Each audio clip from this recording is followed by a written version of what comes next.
साथियों, growth and development के अर्थ को हम समझते हैं, मीनिंग को।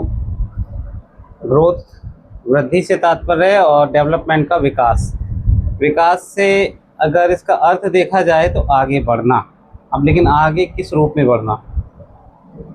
क्वांटिटेटिव और क्वालिटेटिव, मात्रात्मक, गुणात्मक। मात्रात्मक में साइज, हाइट, लेंथ, विड्थ, ये सब चीज़ें आ सकती हैं।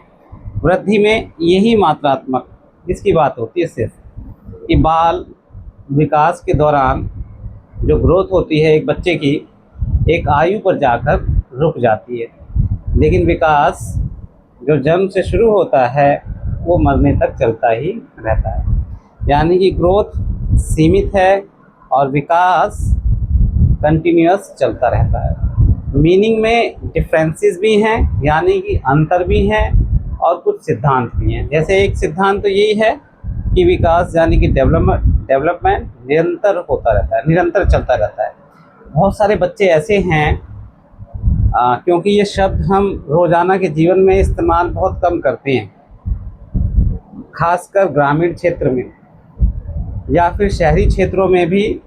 हम अगर सरकारी विद्यालयों में पढ़ते हैं, हो सकता है कुछ प्राइवेट स्कूल में भी बच्चे ध्यान ना देते हों, तो ग्रोथ एंड डेवलपमेंट बहुत कम आता है। अब बच्चा अपने माता पिता के साथ बीमार हुआ, अस्पताल पहुंचा, अगर वो प्राइवेट हॉस्पिटल में जाता है तो डॉक्टर उसकी जांच करते हैं तो सबसे पहले यही देखते हैं कि उसकी आयु के हिसाब से उसकी ग्रोथ सही हो रही है या नहीं हो रही है। बार बार वो बीमार हो रहा है तो उसके पीछे एक ग्रोथ रीज़न है। अब ग्रोथ से उसके डेवलपमेंट भी यानी कि विकास भी प्रभावित होता है। तो वहाँ बच्चा यानी कि पेरेंट्स और बच्चे दोनों ही अवगत हो जाते हैं ग्रोथ से।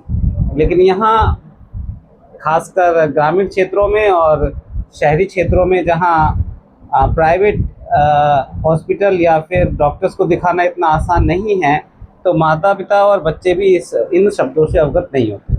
तो इन शब्दों का मीनिंग अगर क्लियर हो जाए तो हमारे लिए समस्या नहीं है, क्योंकि आगे इस पर कई सिद्धांत आधारित हैं, कई थ्योरीज आधारित हैं। प्याजे, वाइगोत्स्की और कोहलबर्ग हमें आसानी से समझ में आ जाएंगे। डेवलपमेंट की बात करता हूँ। डेवलपमेंट गली मोहल्ले में या समाचार पत्रों में, अखबार में, न्यूज़ में, मूवीज़ में, हर जगह ये वर्ड सुनाई देता है, ये शब्द सुनाई देता है, डेवलपमेंट। इसका सीधा सा अगर हम अर्थ देखें हिंदी में तो विकास होता है। लेकिन यहाँ बात आती है कि विकास किसे कहते हैं, किसे कहते हैं।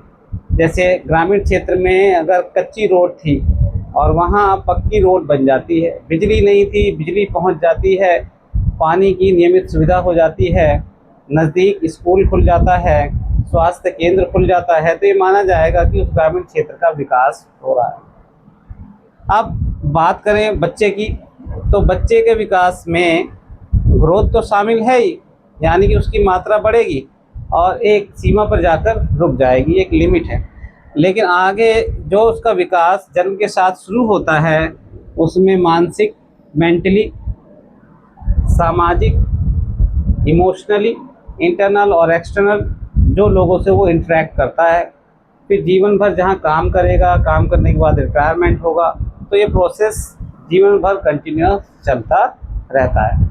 ये इसका मीनिंग है। हो सकता है कि अगर अभी आपको क्लियर ना हो तो आप मुझे कमेंट्स कर सकते हैं, इस पर मैं फिर से विचार करूँगा कि कुछ कमी होगी तो हम इसके बारे में बातें करेंगे। जब इनका मीनिंग और डिफरेंस क्लियर हो जाता है तो हम विकास के सिद्धांत की बात करेंगे। जो इसके सिद्धांत अगर हम समझ लेते हैं तो वहाँ से जो भी क्वेश्चन आएंगे हम ईज़िली उन्हें कर सकते हैं।